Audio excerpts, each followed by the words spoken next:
Hello, hello. Welcome, everyone. How you guys doing? Happy Tuesday. Is that what day it is? Tuesday? Yeah, I'm a little out of it. Having trouble sleeping lately, so I feel like my brain's not quite where I'd like it to be. But fortunately, I can always just mega dose some CHOQ, do a full 6-cap dose of Action 2.0 to get my brain right. Hey, what's up, Laura? How's it going? Let's see. Yeah, I deleted episode 15 because the audio was super jacked up, and then the other one that I started that was separate was an incomplete one, so I figured I'd just delete it. Yeah. But yeah, thanks for being here. Yeah, you were probably one of our #1 fans. Looks like you did some earthing yesterday. Awesome. Yeah, I did some earthing today as well. Got some sun. There is nothing like absorbing the rays of the sun uninterrupted by any clouds, man-made or otherwise, and with your feet on the bare ground, or with your bare feet on the ground. That's awesome. And it's super important to, as I always say, stay human, I think that's going to be my hashtag. I'm just going to use that for everything. It's been kind of my little, my way of finishing every episode. What's up, Spiritual Marcus? How you doing? How goes it? I know you guys are really into EMFs, so I was actually I popped open my my copy of this book. Here, I'm going to link it in the chat. One that I've referred to several times. And full disclaimer, I am. Let's see. Oh, you know what? It's not letting me do that. Well, here, let me just put. I'm going to put the name of this book here. It's called the. Let me just copy and paste it. The Non-Tinfoil Guide to EMFs: How to Fix Our Stupid Use of Technology. And super awesome book. I need to actually finish it. Staying human and staying humble. Yeah, totally.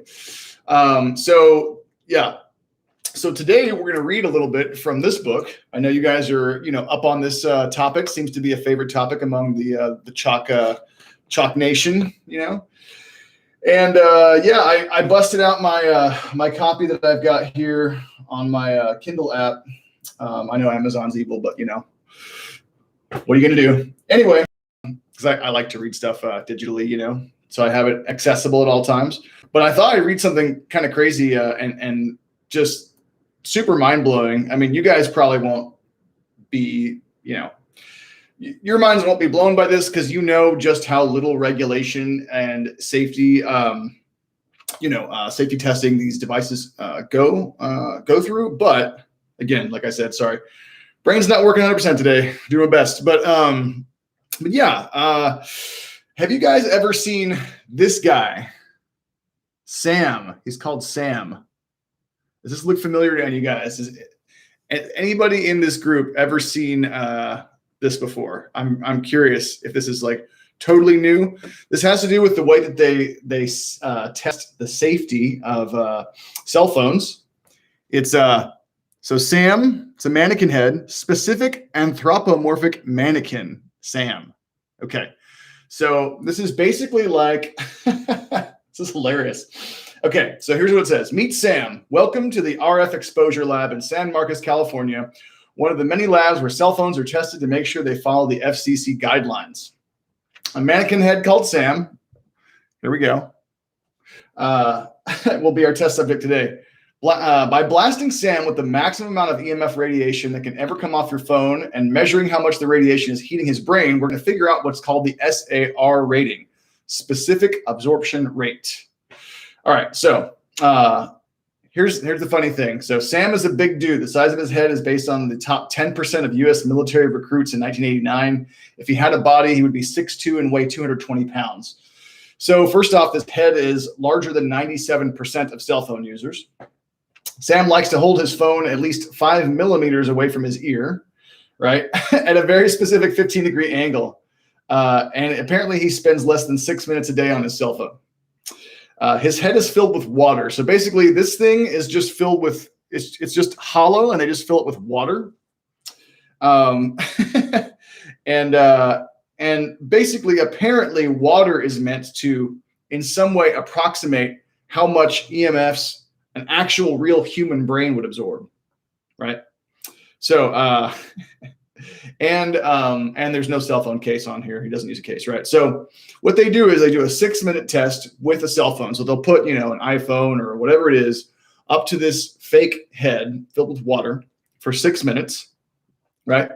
And what they do is super scientific. So it says a probe measures how much the temperature in the liquid increases during the 6-minute period.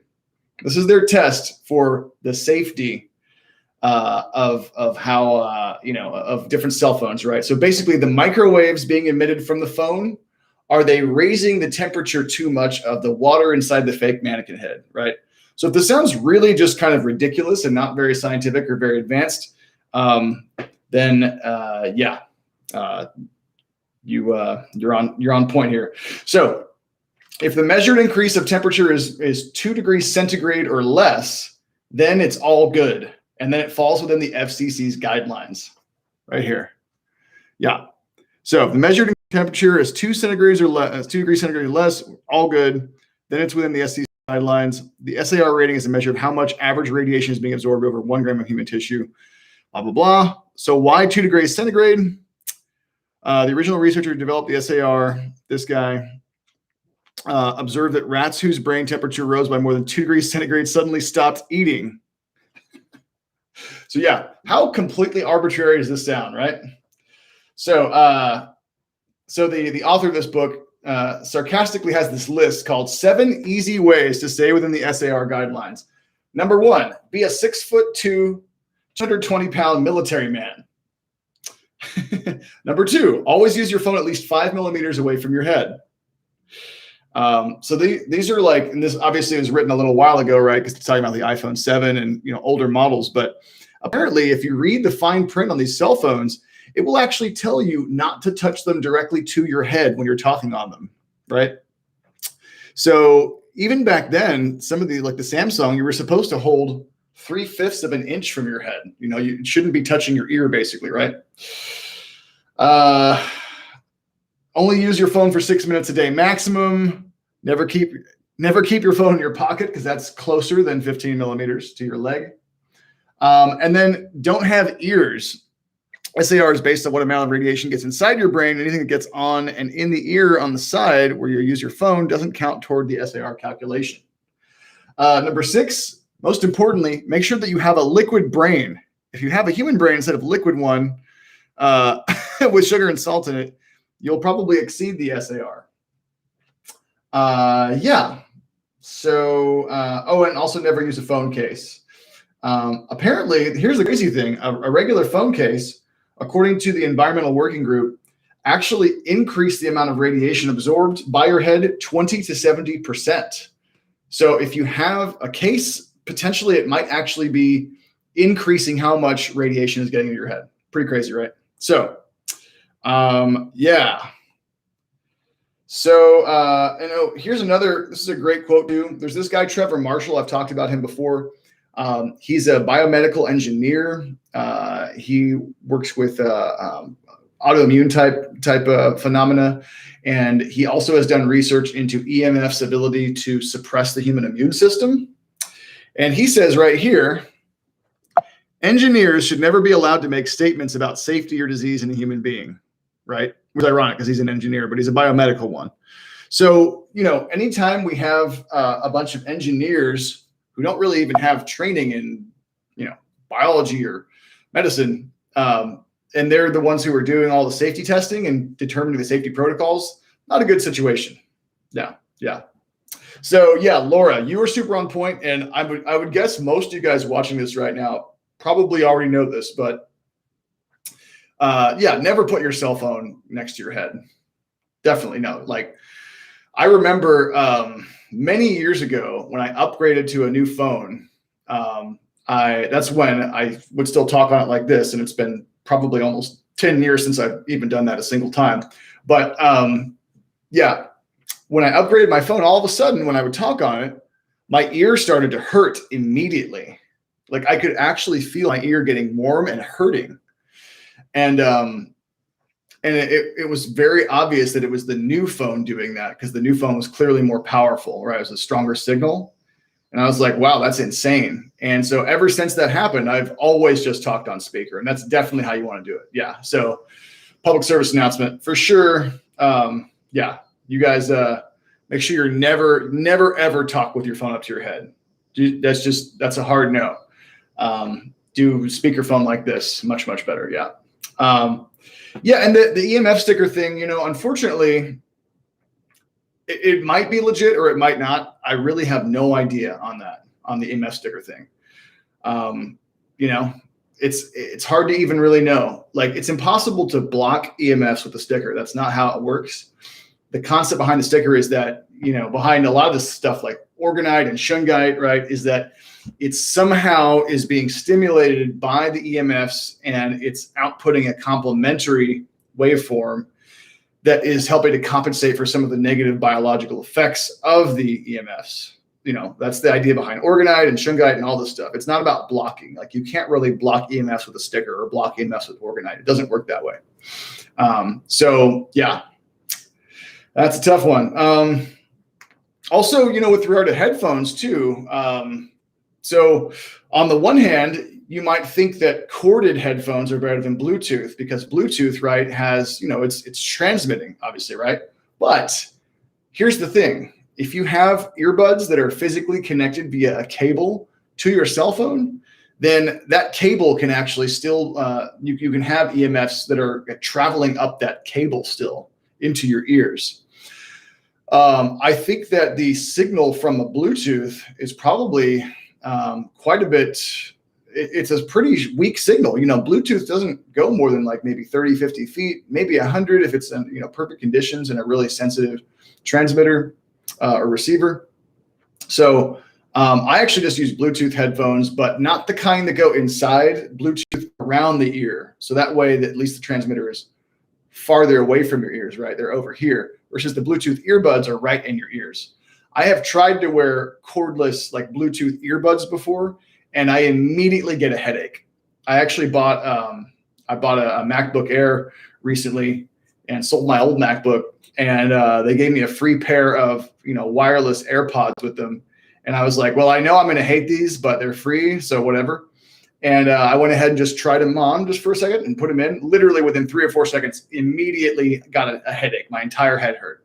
And that doesn't happen with my Bang & Olufsen around the ear headphones. So I'll show you guys, like, here's what I use. And I'm pretty sensitive to EMFs, but I actually just use something like this, right? So these guys right here have never a single time given me a headache. They've never been problematic. Doesn't mean that, that Bluetooth isn't still a form of EMF, but yeah, really, really quite good compared to anything else I've used. So seems to be a good way to do it. But yeah, as far as the EMF sticker thing, to be frank, on a scientific level, I haven't seen really anything showing that they can work, but I want to feel like they probably do have some positive effects especially if they have certain kinds of crystalline material in them, they very well might, but really don't know at the end of the day. Really do not know. So here's another interesting one too. I pulled this up for you guys. Here, let me actually just send you the link here to this paper. Where did it go? Here we go. All right. So here is a paper, and there's the link, and then here's the title. That's the link to download the PDF directly. Here is the title of the paper: Effects of Electromagnetic Field Exposure on the Antioxidant Defense System. And this is where things like, what CHOQ does for people really come into play. Shilajit, fulvic acid, right? Fulvic acid boosts glutathione, increases antioxidants. Ingredients in armor have antioxidant properties.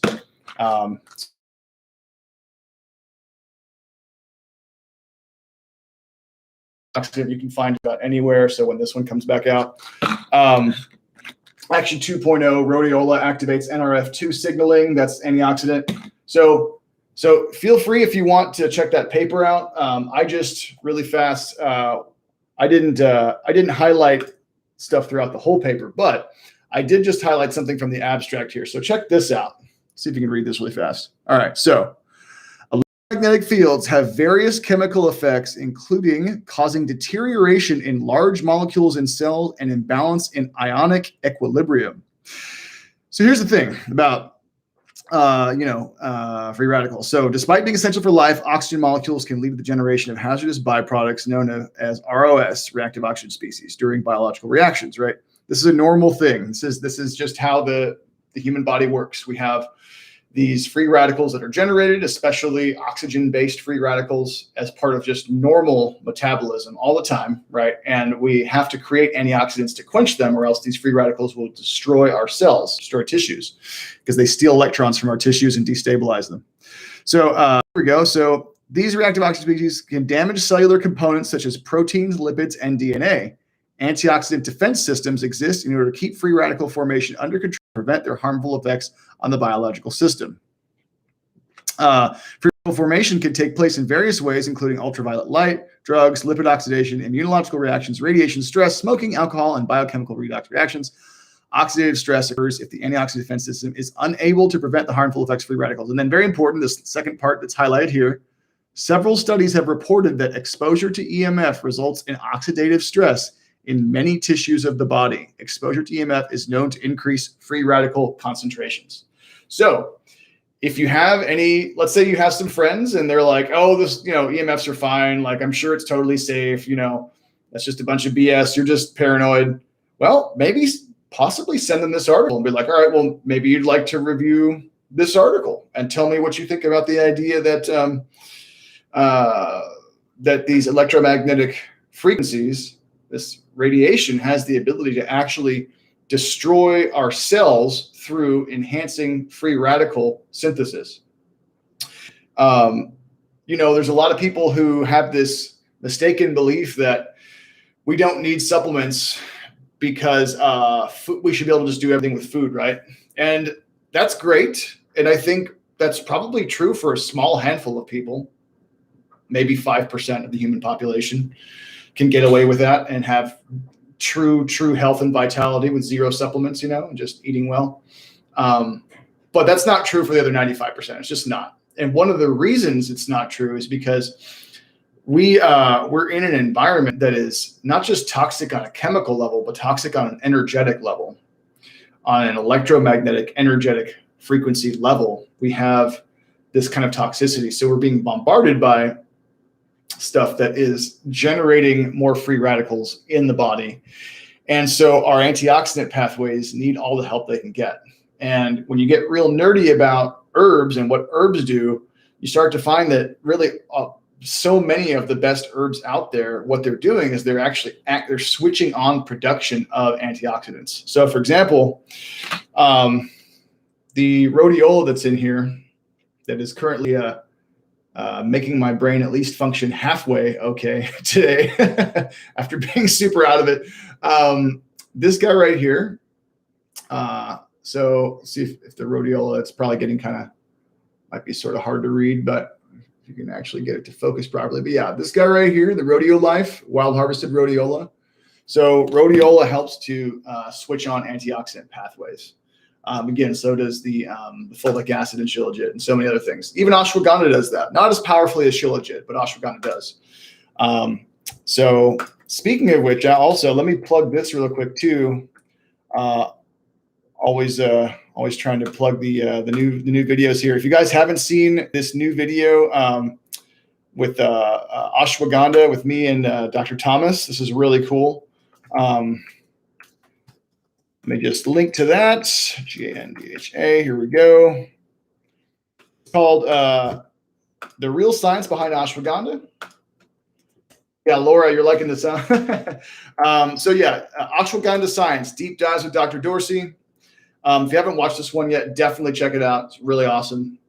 And we do talk a little bit about ashwagandha's ability to enhance free radical, neutralization, enhance synthesis of antioxidants and all that. But we talk about all the different science and the 15 different studies that's in that ashwagandha. So, but yeah.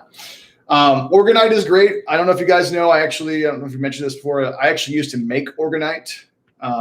In fact, Here's one of the, I used to make pendants, and I would even put 3D printed metals in them. Here's a pendant that I made a long time ago. Cool design based on a crop circle there. So yeah, I have a lot of orgonite. I used to make orgonite. Here's another one that I made. This was a custom 3D printed steel design. And that's a design, actually, that's my own design. It's based on, it's got some like 5 ratio stuff built into it, sacred geometry stuff. But yeah, so orgonite is legit.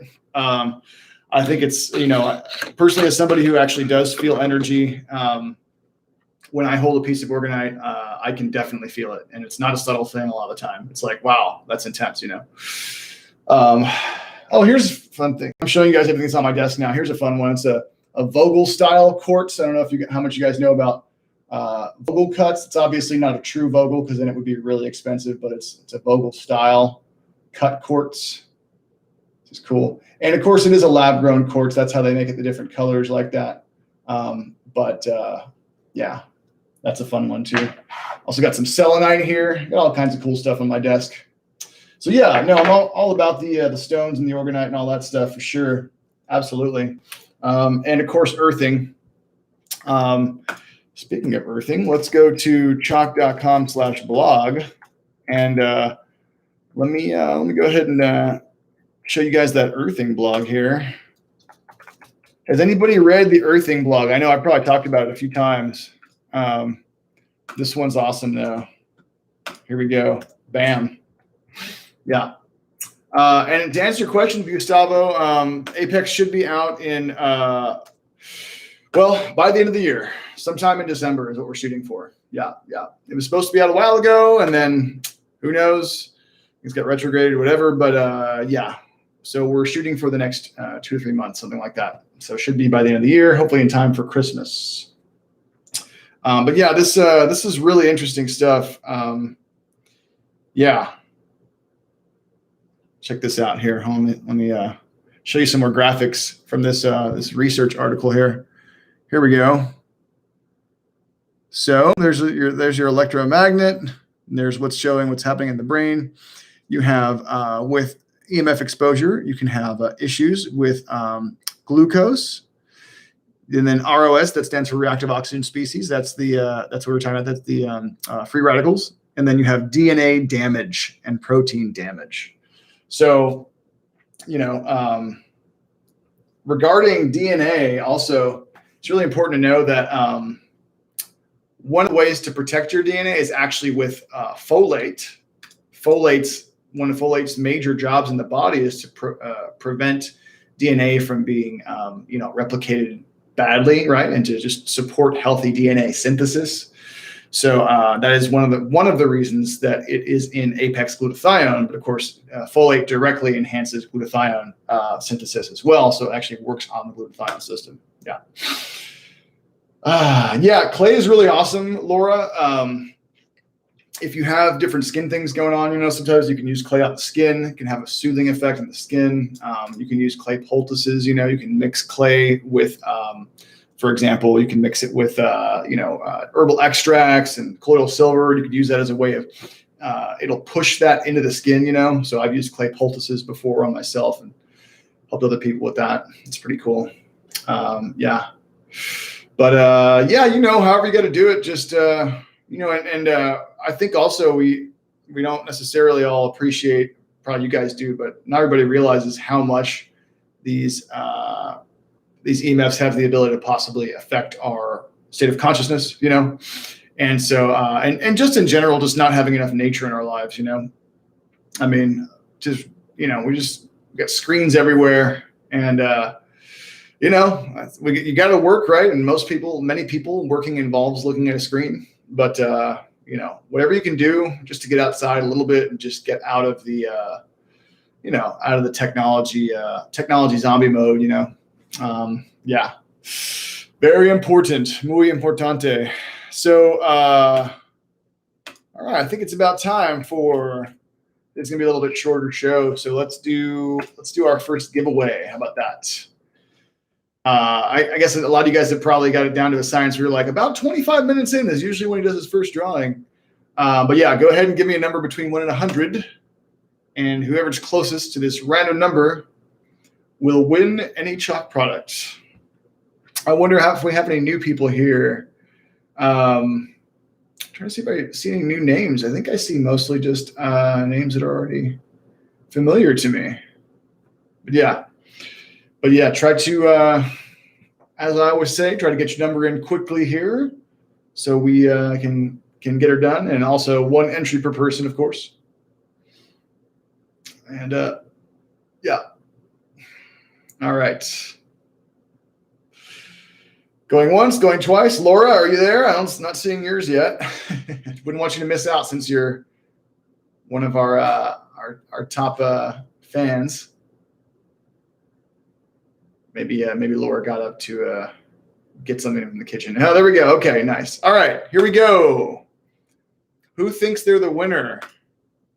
Okay. Wow, Dylan, great job. You got it right on the nose. 35 was the number. So, Dylan, you are today's first winner. Email CHOQ@CHOQ.com. Tell them you won prize number 1. And again, prize number 1 is just one of any CHOQ product, so you can get a t-shirt, you can get any of the supplements, you can get cacao beans, whatever you like. Anything that's on the product page, you get to have one of. And like I said, just email CHOQ@CHOQ.com, say that you were hanging out with Dr. Matt on YouTube Live and that he said to holler and to collect your CHOQ product. So great job, Dylan. It's awesome. Yeah. It's always cool when people get it right on the nose when they actually guess the exact number, It makes you think like, wow, maybe something interesting is happening behind the scenes. Yeah. Yep. All right. So Gustavo, I'm not sure. So again, just to explain how the rules work, I generate a random number, and whoever is closest to that random number wins the prize. And the random number was 35, and that's exactly what Dylan guessed. So that's how you win. Yep. So let's see if there's anything else interesting about EMFs in this article here. So they do actually talk specifically about glutathione in here as well. Let's see here.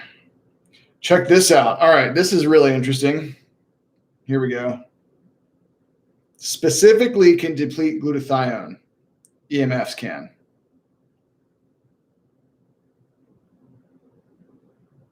Here we go. Yeah. All right. Let me just right here.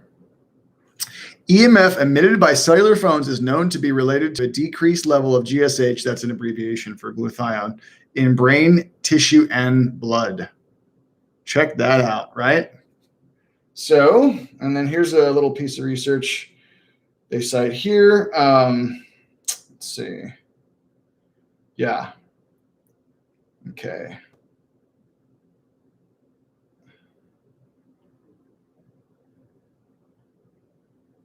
Wow. Okay. Let's check this out. Here we go. CAT and GPX, that has to do with, GPX, that's glutathione peroxidase. It's the glutathione enzyme. Significantly decreased compared to a control group, right? In the rats who got the EMFs, an increase in lipid peroxidation, which is bad. Competent demolition in GSH levels, glutathione levels, were seen in all lymphoid organs after EMF exposure. So in your lymphatic system, right, in the organs that have to do with your immune system, right, glutathione is very important for your immune system.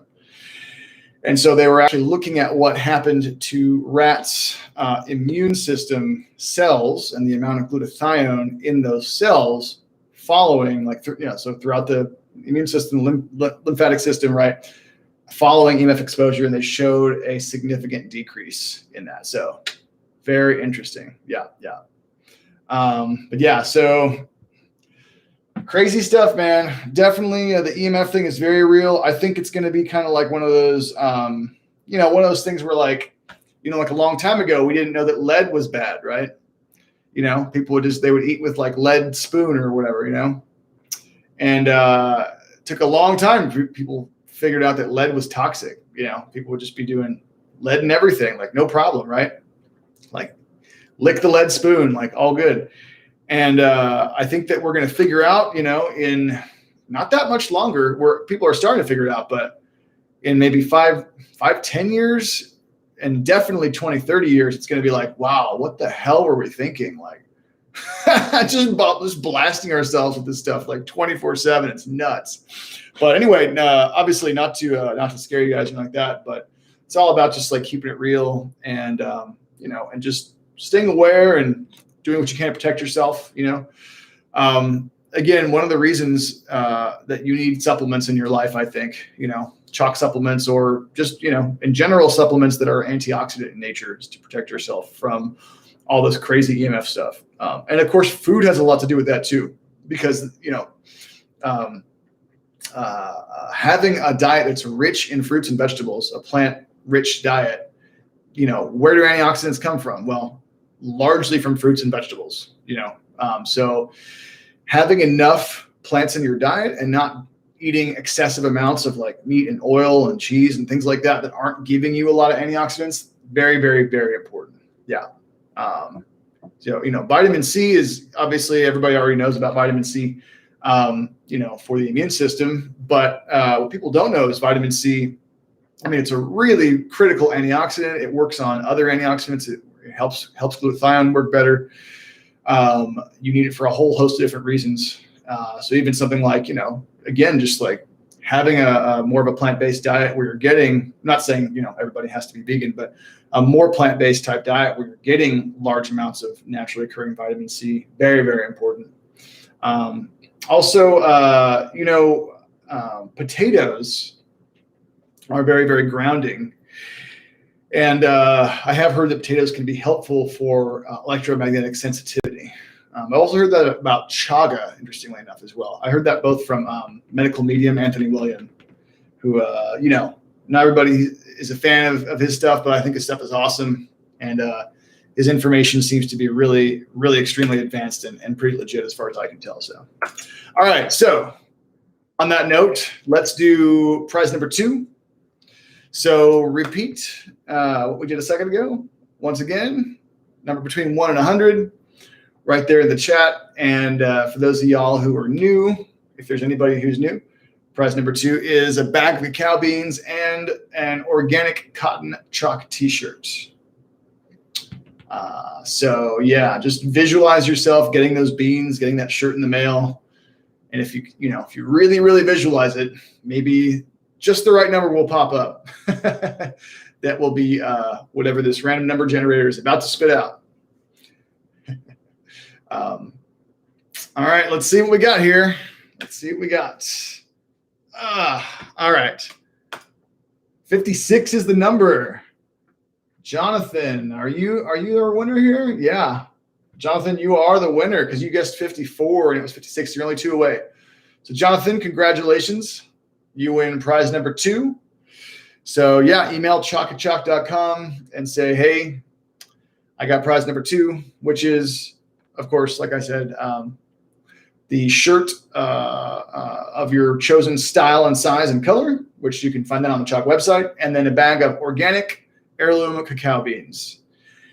And I have to tell you, one of the things that woke me up a little bit, I didn't have too many of them because I didn't want to be able to go to sleep tonight, but I did have a handful of CHOQ cacao beans when I was kind of crashing a little bit ago. And one of the reasons that I am at least somewhat peppy right now is from those cacao beans. But if your energy is flagging and you need a little pick me up, a handful of those beans, and I like to eat them either with honey or with dates. So get some really awesome fresh dates.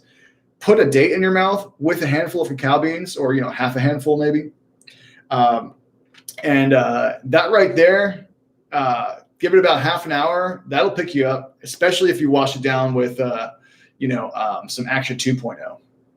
That's a really nice combo platter there. So that certainly helps pick me up today. So yeah. But what's up, Dan? How's it going? But yeah, so yeah, pre-workout beans, yeah, for sure. If you're about to go on a hike or something, or you're about to go lift weights or do some yoga or do some, dance to some dope beats or whatever you got going on, ecstatic dance or going to a show or something. The cacao beans are really nice, and I've actually found honestly for me, if cacao beans, if I do it every day, I'll start to feel like effects are okay. But if I wait a couple days and don't have any, and then I have a nice handful, I'll feel the effects more. I guess it's really like that with a lot of things, though. Obviously, same thing with coffee and certain herbs as well. But yeah. Glow's asking how many spoons of cacao I take. So these are just whole beans, actually. So they're not a powder. But a good serving size would be, if you count the beans, anywhere from like 10 to 30 beans is a pretty good serving. Certainly do more than that, but that's pretty good. Somewhere in the neighborhood, so just count the beans. That's one easy way to dose them. Yeah. And obviously, they're fantastic in smoothies.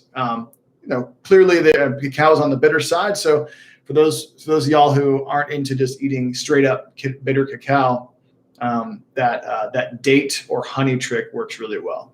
And in a smoothie, really nice combination that I love is mango. So you just get a whole bunch of frozen organic mango, banana, cacao beans, a little bit of honey and or dates, and then hemp seeds, and then just enough water to where it'll blend. Just the smallest amount of water you can put in there where the blender will still actually be able to process everything, and it won't be just like spinning the blade, and that makes it nice and thick. Really, the trick to making a really delectable cacao smoothie, in my opinion, is to make it to where it's not too thin, right? If you overdo the water or your nut milk or whatever, it's going to make it too thin, and it still works fine. But I like my smoothies, especially like the mango ones, nice and thick. And of course, the best way to do it is have a Blendtec or a Vitamix. Ideally, if you don't have one, I understand they're expensive, but get a Blendtec or a Vitamix and blend the crap out of it. Blend it for several minutes so it's really nice and fine, and also that'll warm it up a little bit to where it's not too cold. Sometimes when if you're using like frozen fruit, for example, it can be a little bit too cold when it goes in your stomach. Not always the best for your digestive system, but yeah. These cacao beans are ready to go. There's no shell, nothing like that. They are raw. They have the skin on. We don't have an exact quantity of caffeine in the cacao beans, but it's a pretty negligible amount. Really, cacao has caffeine, but it's not that much. It has more of something called theobromine than it does caffeine. Now, theobromine has a somewhat similar mechanism of action. It works on some of the same receptors, but it's a lot subtler, and it tends to not keep people awake as much. Certainly, cacao can do that, though, for sure. Can keep you awake if you have it at night, because it is pretty good stimulant, but not as much as coffee or yerba mate or something like that. All right, well, let's see. We've got another one of these guys coming up tomorrow around 5 o'clock, already scheduled on there. So, I'm going to head out, but thanks for being here, guys. I will see you guys tomorrow, and until then, stay human.